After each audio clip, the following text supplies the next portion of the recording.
So for our try it problems, before we get started, I'm going to ask you in just a moment to pause the video and to set up your try it page. These are the 6 problems we're going to do for an example, and the reason we're doing so many is because these problems tend to go pretty quick. So go ahead and pause the video and get your page set up like mine, then unpause the video when you're ready to do the problems with me.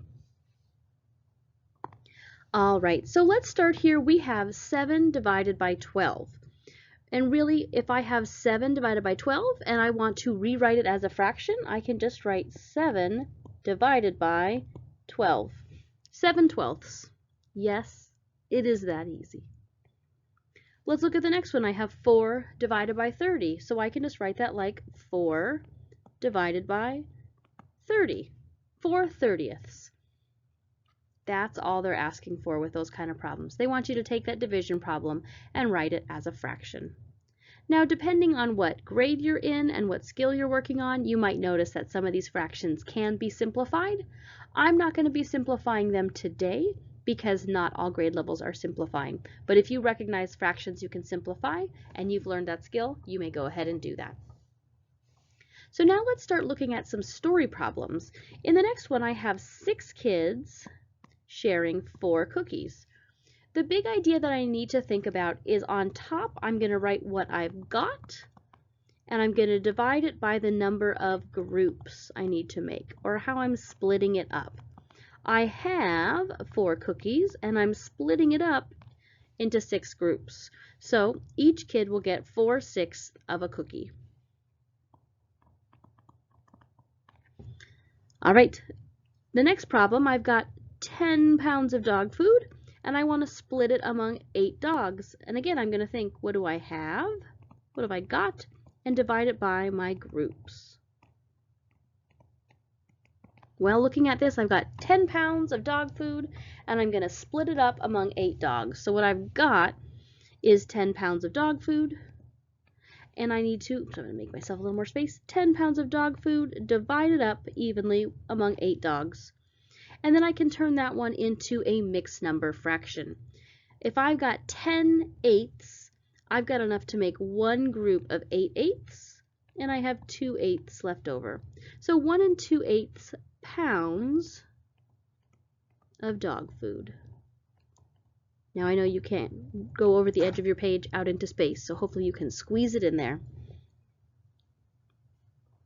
All right, now let's move further down. I've got 38 cups of broth put evenly into 4 containers. I'm going to think about what I've got divided by my groups. Now for this one, I could think about it like 38/4. 38/4. But you might notice that's an improper fraction, and that's a big improper fraction. It almost feels like I want to do some real dividing here and not just try to pull out groups of 4/4. So I could think of that like 38 divided by 4. And that might start you thinking, I wonder if I could write 38 divided by 4. Well, if I do that, I can say, well, if I've got 3, I can make 0 groups. 0 times 4 is 0. Bring down my 3 and bring down my 8. Now I'm working with 38, which is what I started with. Well, let me think about my multiples of 4. I know that 4 times 5 is 20. Oh, that's not close enough.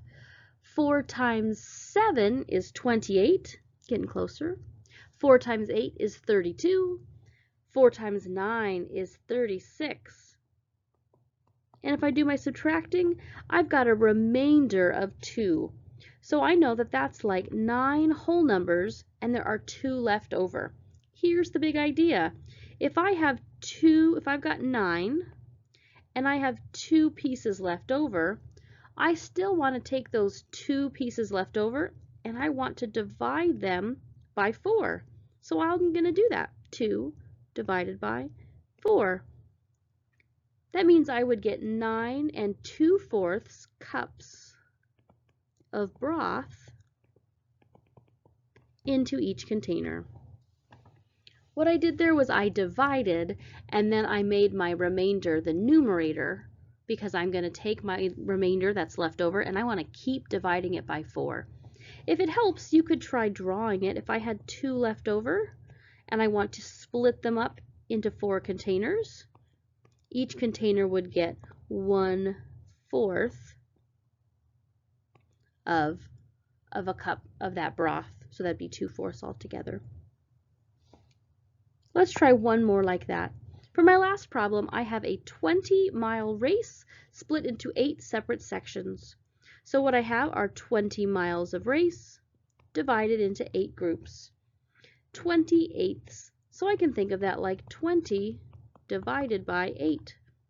I'm going to set that up. 20 divided by 8. If I think about the math there, okay, 8 times 1 is 8, 8 times 2 is 16. I can make 2 groups. 2 times 8 is 16. And that leaves me with 4. So I have 2 whole miles, and then I have 4 miles left over that I'm still splitting up into 8ths. So I've got 2 4/8 miles in each section. The big idea is whether I choose to write it as a fraction and use that as the way that I'm going to figure out the answer, or if I choose to do the division and then I use my remainder to create the fraction, I really can go back and forth pretty seamlessly between fractions and division.